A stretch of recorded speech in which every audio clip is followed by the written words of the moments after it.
बड'लेण्ड इंखं टेलिभिजनाव आसाम आयेन आफाद जथुमनि लाइभ 12 जुलाइनिफ्राय आसाम आयेन आफादनि रां बावजा जथुम्मा फैगौ आगस्ट दाननि 13 अक्ट'हालागै जथुमनो लानाय आसाम आयेन आफादनि गासै हाबाफारिखौ बड'लेण्ड इंखं टेलिभिजना लाइभ फोसावगोन। मुंख'नो गोनांदि बड'लेण्ड इंखं टेलिभिजनखौ केबल लोगोसे इउटिउबआव आरो गुबुन गुबुन बिजोङाव टेलिकास्ट खालामनाय जायो। बड'लेण्ड इंखं टेलिभिजनाव आसाम आयेन आफाद जथुमनि लाइभ 12 जुलाइनिफ्राय आसाम आयेन आफादनि रांबावजा जथुम्मा फैगौ आगस्ट दाननि 13 अक्ट'हालागै जथुमनो लानाय आसाम आयेन आफादनि गासै हाबाफारिखौ बड'लेण्ड इंखं टेलिभिजना लाइभ फोसावगोन। मुंख'नो गोनांदि बड'लेण्ड इंखं टेलिभिजनखौ केबल लोगोसे इउटिउब आरो गुबुन गुबुन बिजोङाव टेलिकास्ट खालामनाय जायो। खुलुमबाय, बड'लेण्ड इंखं टेलिभिजन स्टुडिअ'आव आं उपमारानि दैमारि। दिनैनि गाहाय रादाबाव दं। आसाम मिज'राम सिमनायाव गिलु-बालु गिख्रंथाव दावहा। आसाम मिज'राम सिमनानि लैलापुराव गिबि मन्त्रि डक्टर हिमन्त बिश्व शर्मा। आसाम सोरखारा मिज'नि गुलियाव जिउ गोमानाय पुलिस जवाननि नखरनो 50 लाख रां आरो सासे सुबुंनो सोरखारि साख्रि फोसावबाय। आसाम सोरखारा सिमना रैखाथिनि थाखाय हाइलाकान्दि, काछार आरो करिमगन्ज बेटेलियन बानायगोन। दिनै भारतनि बारग' हादोरगिरि एपिजे आब्दुल कालामनि थैनाय सान। ड्राग्सखौ लानानै एपिसिसिनि आफादगिरि भुपेन बराया गिबि मन्त्रि डक्टर हिमन्त बिश्व शर्मानि बेरेखायै गोख्रों अजद दैखांदों। आसाम पाब्लिक सार्भिस कमिसना थांनाय 2020 नि जथाय गिबि आनजादखौ फैगौ 12 सेप्तेम्बराव खुंनो फोसावबाय। आसाम मेघालयनि गेजेरावबो सिमनायारि जेंना। काछारनि एसपि एन.भि. चन्द्रकान्तखौ मुम्बाइआव एयारलिफ्ट खालामगोन। टकिय' अलिम्पिकनि क्वार्टार फाइनेलाव लाभलिना बरग'हाइ। दानिया आबुं रादाबखौ फरायदों जों दैजि मुसाहारि आरो उपमारानि दैमारिया।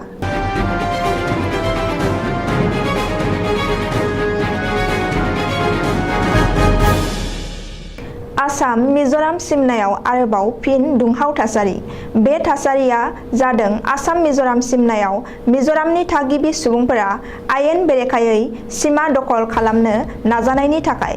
आसाम रायजोनि आसाम मिज'राम सिमनायारि ओनसोल लाइलापुर ओनसोलाव बे हिंसायारि दाङाबाजिया जादों।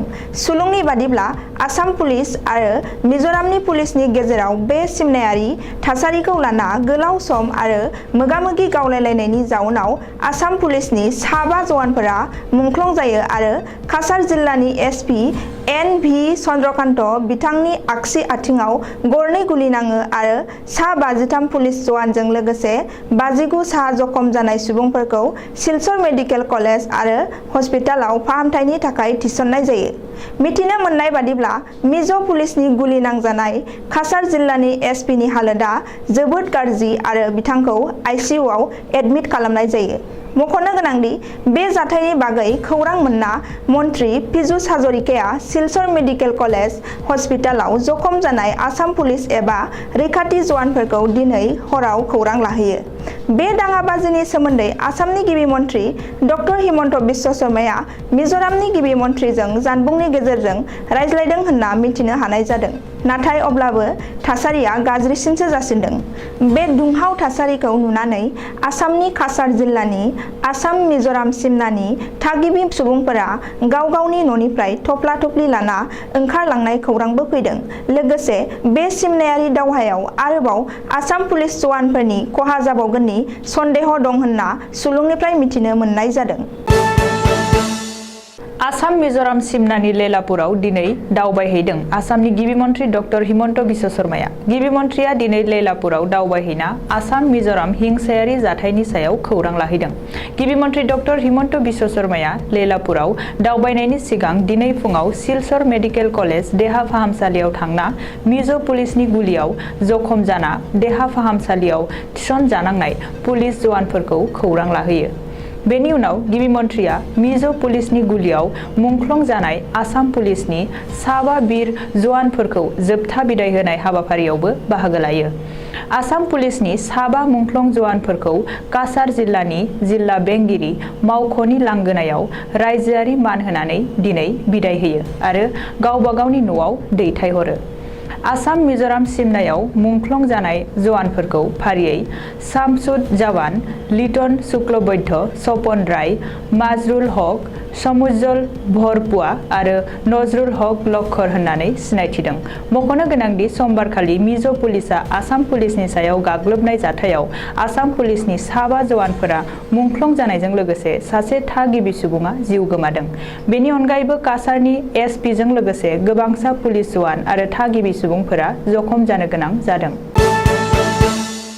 आसाम मिजोराम सिमनायारि दाङाबाजियाव जिउ गोमानाय आसाम पुलिसनि साबा जवानफोरनि नखरनो 50 लाख रां अनसुंथाइ फोसावबाय आसाम सोरखारा।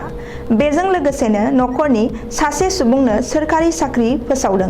गिबि मन्त्रि डक्टर हिमन्त बिश्व शर्माया दिनै सिलचराव मोनसे खौरांगिरि मेल खुंना मुंख्लं जानाय जवानफोरनि नखरनो 50 लाख रां अनसुंथाइ आरो सासे सुबुंनो सोरखारि साख्रि फोसावदों।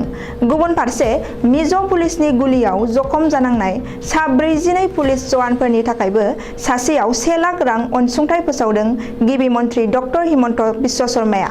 बेनि अनगायैबो आसाम मिजोराम सिमनायाव डिउटि गोलैनाय आसाम पुलिस जवानफोरनो दानसेनि जर'खा दान बान्था होनाय जागोन होननानै गिबि मन्थ्रिया फोसावदों।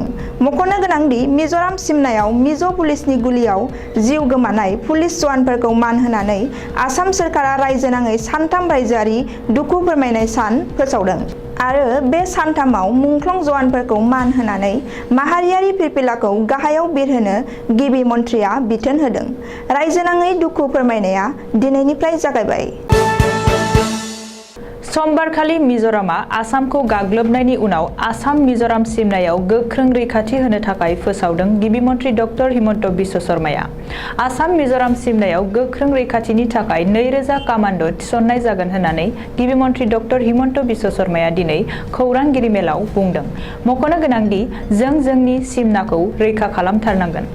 आसामनि 1 इन्सि हाखौबो रावबो सेना लांनो हानाय नङा। जोंनि सिमनाखौ रैखा खालामनो थाखाय आसाम सोरखारा हाइलाकान्दि, काछार आरो करिमगन्ज बे मोनथाम बेटेलियनखौ बानायनाय जागोन होननानै गिबि मन्त्रि डक्टर हिमन्त बिश्व शर्माया दिनै लेलापुर दाङाबाजिनि खौरां लाहैना खौरांगिरिनि सिगाङाव बुंदों।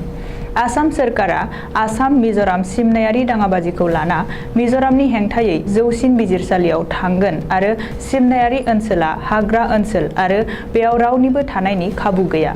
बबेयाव दखल खालामफैदों बेखौ सेटेलाइटनि सावगारि नायब्ला मिथिगोन होननानैबो गिबि मन्थ्रिया बुंदों। बेजों लोगोसेनो मिज'रामनि सरासनस्रा सुबुंनि आखायाव बबेनिफ्राय हाथियार फैखो बेखौ आसाम सोरखारा नायबिजिरगोन होननानैबो गिबि मन्थ्रिया बुंदों। दिनै 27 जुलाइ दिनै भारतनि बारग' हादोरगिरि लोगोसे बयजोंबो सुबुंथि आरो मिसाइल मेन मुंजों मिथिजानाय एपिजे आब्दुल कालामनि थैनाय सान।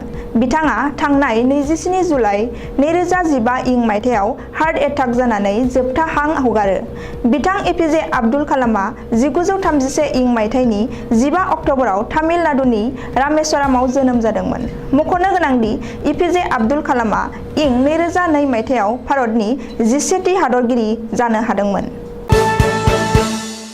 आसाम प्रदेश कंग्रेस कमिटिनि आफादगिरि बिबानखौ आजावखांनाय लोगो लोगोनो भुपेन बराया समबारखालि गुवाहाटीआव खौरांगिरि मेल खुंनानै बुंदोंदि आथिखालाव आसामनि गिबि मन्त्रि डक्टर हिमन्त बिश्व शर्माया ड्राग्सखौ लानानै राजखान्थिसो खालामदों।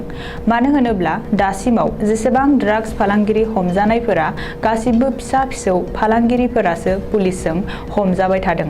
नाथाय गेदेर ड्राग्स फालांगिरिया रावबो हमजायाखै। बेखायनो जुदि गोहो दंब्ला एबा ड्राग्सनि बेरेखायै लाथिख' सहायनायनि बाथ्राखौ बुंफ्लानानैल' फिसा फिसौ फालांगिखौ हमनायनि अनगायैबो गेदेर फालांगिरिफोरखौबो हमनानै जोबथेसालियाव दैथायहरथों। बेनि अनगायैबो भुपेन बराया बुंदोंदि आथिखालाव बिजेपि दोलोआ जौगानायनि खामानिखौ मावनो नागारनानै मोसौनि बिल लाबोनायखौ कंग्रेस दोलोआ गनाया आरो बेनि हेंथा खालामलांगोन। थांनाय 2020 आव खुंनो गोनां आसाम पाब्लिक सार्भिस कमिसननि जथाय गिबि आनजादखौ सोलिफु बोसोर 2021 नि फैगौ 12 सेप्तेम्बर खालि खुंनो थाखाय साखाफारा जाबाय। मंगलबार खालि आसाम पाब्लिक सार्भिस कमिसननि नेहाथारियारि मावख'निफ्राय 99 PSCE 3-2020-21 बिथोन नम्बरनि जोहै फोसावदों। बे जथाय गिबि आनजादखौ गासै मोन 31 जिल्लानि सदर थावनियाव फारियै क'क्राझार, काजलगाव, बङाइगाव, धुबुरी, मुसलपुर, अदालगुरि, बरपेटा, गवालपारा, नलबारि, मंगलदै, बिश्वनाथ सारियाली, तेजपुर, मरिगाव, नगाव, हामरेन, डिफु, हाफ्लं, सिलचर, हाइलाकान्दि, करिमगन्ज, हाटसिंगिमारि, गलाघाट, जरहाट, शिबसागर, डिब्रुगड़, सनारि, तिनिसुकिया, सा लखिमपुर, धेमाजि, माजुलि आरो गुवाहाटीआव आनजादनि मिरु सायख'नाय जादों। बिजाथिफोरा गावबा गावनि एडमिट कार्डखौ नेटनिफ्राय बुथुमनानै लानो हागोन। आसाम मिज'राम सिमनायारि दाङाबाजि सोमजिनाय समावनो मैया आसामा गुबुन मोनसे सिमनायारि दाङाबाजियाव मोगा-मोगि जानांदों।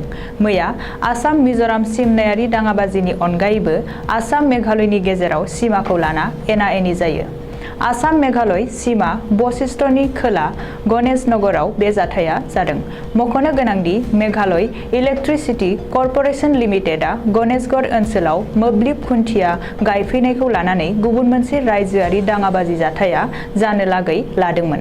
नाथाय मेघालय खुंथाया थासारिखौ थियै लाखियो आरो दरनै रायजोनि गेजेराव गेदेरथार हिंसायारि जाथाया रैखा मोनो। समबारखालि आसाम मिज'राम सिमना लायलापुराव जानाय मोननै रायजोनि हिंसायारि जाथायाव गोब्राब जखम जानाय काछारनि एसपि निम्बलकार फैबब चन्द्रकान्तखौ मुम्बाइआव एयारलिफ्ट खालामगोन।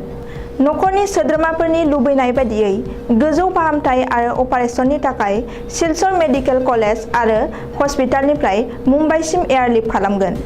मिन्थिनो हानाय बादिब्ला काछारनि एसपि एन.भि. चन्द्रकान्तआ गाहायै मुम्बाइनि थागिबि। मख'नो गोनांदि लायलापुर हिंसायारि जाथायाव काछारनि एसपि एन.भि. चन्द्रकान्तनि देहायाव गुलि नांना गोब्राब जखम जायो आरो सिलचर मेडिकेल कलेज हस्पिटालनि आइसिइउआव एडमिट खालामनाय जादों। रिपर्ट बादिब्ला एसपि निम्बलकारखौ ट्रिटमेन्ट खालामनो थाखाय जिएमसिएचनि स्पेसियेल डक्टरनि मोनसे टीमआ सिलचराव थांदों। बे समाव एसपि निम्बलकारनि देहाया एसे गाहामसिनाव फैबाय। अब्लाबो निम्बलकारनि देहायाव दासिमबो मिज' पुलिसनि गुलि हाबनानै दं आरो बेखौ बख'नो हायाखै होननानै खौरां मोननाय जादों। टकिय' अलिम्पिकनि क्वार्टार फाइनेलाव आसामनि मुंदांखा बक्सार लाभलिना बरग'हाइ। अलिम्पिकनि 69 केजिनि इभेन्टआव लाभलिना फाइनेलाव हाबबाय। जार्माननि मुंदांखा बक्सार नेडिन आपेटसखौ टकिय' अलिम्पिकनि बक्सिं रिंआव फेजेननानै लाभलिना बरग'हाइआ क्वार्टार फाइनेलाव जायगा दखल खालामदों। लाभलिना बरग'हाइआ नेडिन आपेटसखौ 3-2 पइन्टआव फेजेननो हादों। मिथिनो हानाय बादिब्ला लाभलिनाया फैगौ 30 जुलाइखालि चीन हादोरनि बक्सार शेन नियानशिनजों क्वार्टार फाइनेलाव मोगा-मोगि जागोन। मख'नो गोनांदि टकिय' अलिम्पिकआव मेडेल आवथायनो थाखाय लाभलिना बरग'हाइआ आरोबाव मोनसे मेच देरहानो नांगोन। लाभलिनाया आरोबाव मोनसे मेच देरहानो हायोब्लानो ब्रन्ज मेडेल आवथायगोना रोखा जागोन। बेखौबो मख'नो नांगोन दि टकिय' अलिम्पिकआव दिनैनि मेचआनो लाभलिनानि गिबि मेच। लाभलिनाया गिबि राउन्डआव बाय मोननो हाना बक्सिंनि रिंआव ओंखारालासेनो प्रि क्वार्टार फाइनेलाव जायगा मोननो हागोन। दानिया बोथोरनि खौरां। गाबोन बुधबारखालिनि बड'लेण्डनि बोथोर।